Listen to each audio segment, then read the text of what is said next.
Hierdie is die verhaal van 'n ou pappot. Eendag, kort voor Kersfees, het 'n arm ou boer en sy vrou besluit dat hulle hul laaste koei moet verkoop. Aangesien hulle geen geld en niks kos in die kombuiskas gehad het nie. Terwyl die boer sy koei mark toe vat, kom hy 'n baie snaakse mannetjie teë. Hy het 'n lang wit baard wat tot by sy tone strek. Hy loop kaalvoet en hy dra 'n yslike swart hoed. Die boer kon net sien hoe helder sy oë onder sy hoed glinster. In sy hand het hy 'n verrenoveerde ou pappot gedra. "Dit lyk na 'n gawe koei," sê die vreemde klein mannetjie. "Is sy te koop?" "Ja," sê die boer. "Ek sal jou koei koop," sê die vreemde klein mannetjie en sit die pappot neer dat hy klingel. "Ek gee jou hierdie pappot in ruil vir jou koei." Die boer het na die verrenoveerde ou pappot gekyk en hy het na sy mooi koei gekyk. Hy wou net sê, "Beslis nie," toe hy 'n stem hoor fluister, "Vat my, vat my." Die boer het sy kop geskud. "Goeiste, dit was erg genoeg om arm te wees. Nou begin hy vreemde stemme hoor." Hy het weer sy mond oopgemaak om te sê, "Beslis nie," toe hy weer die stem hoor, "Vat my, vat my." Die boer het besef dat dit 'n towerpot moet wees. Hy het geweet dat 'n mens gou moet speel met towerpotte. Daarom sê hy vinnig vir die vreemde klein mannetjie, "Beslis," en gee die koei vir hom.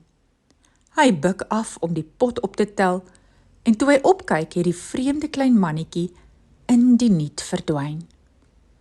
Die boer het geweet hy gaan sukkel om vir sy vrou te verduidelik hoekom hy hulle kosbare koei vir 'n verrenoveerde ou pappot geruil het. Sy was inderdaad baie kwaad en het net teen haar man begin uitvaar, toe die pot skielik sê, "Vat my binne toe en vryf my blink. Gee my 'n kans, dan sien ons wat jy dink."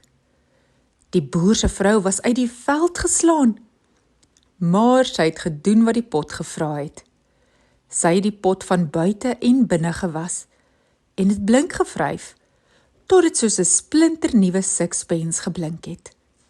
Sy was nog skaars klaar, toe hop die pot van die tafel af by die deur uit. Die boer en sy vrou het by die vuur gaan sit, maar hulle het niks gesê nie. Hulle het geen geld, geen koei en geen kos gehad nie, en skynbaar was hulle hul towerpot ook kwyt.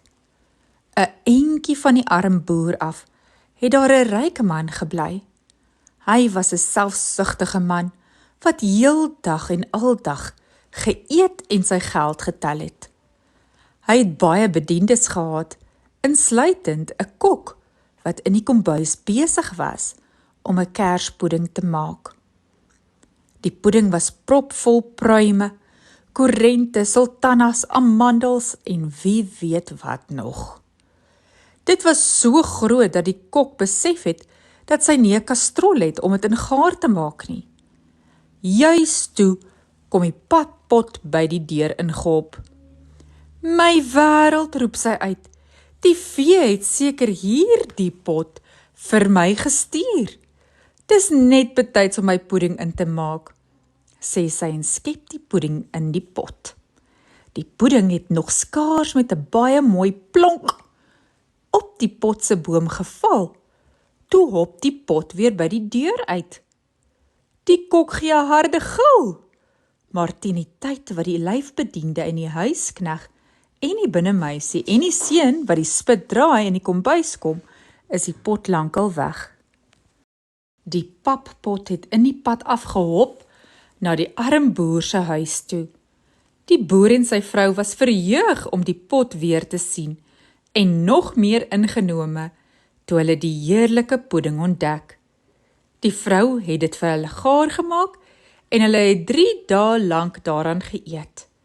So het hulle op die ou end tog 'n lekker Kersfees gehad. Die pappot het rustig by die vuur gesit. Toe die lente aanbreek, het die pappot nog steeds rustig by die vuur gesit.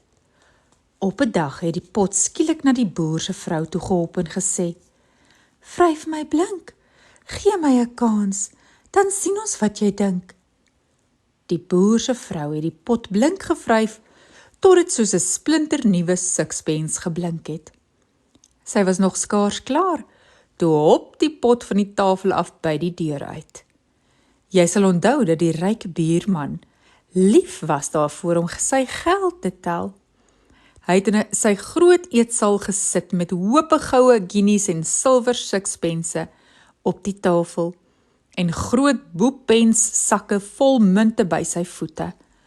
Hy het gesit en wonder waar hy die geld kan wegsteek toe die pot ingehop kom. Die kok was heeltemal te bang vir die ryk man se humeur om vir hom te sê dat die pot die kerspudding gesteel het, so hy was verheug om die pot te sien. "Die vee het hierdie pot net betyds gestuur sodat ek my geld daarin kan sit," roep hy uit en gooi 'n hele paar sakke geld in die pot. Die sakke het nog skaars met 'n baie mooi klonk op die pot se boom geval. Toe hop die pot weer by die deur uit.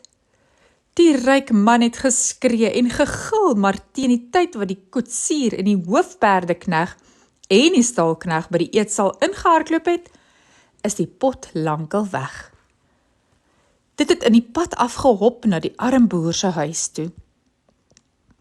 Die boer en sy vrou was verheug om die pot weer te sien en nog meer ingenome toe hulle die sakke goud en silwer ontdek. Daar was genoeg geld sodat hulle die res van hul dae gemaklik kon sluit, selfs nadat hulle 'n nuwe koei gekoop het. Wat die verrenoveerde ou pappot betref, dit het baie jare lank rustig by die vuur gesit.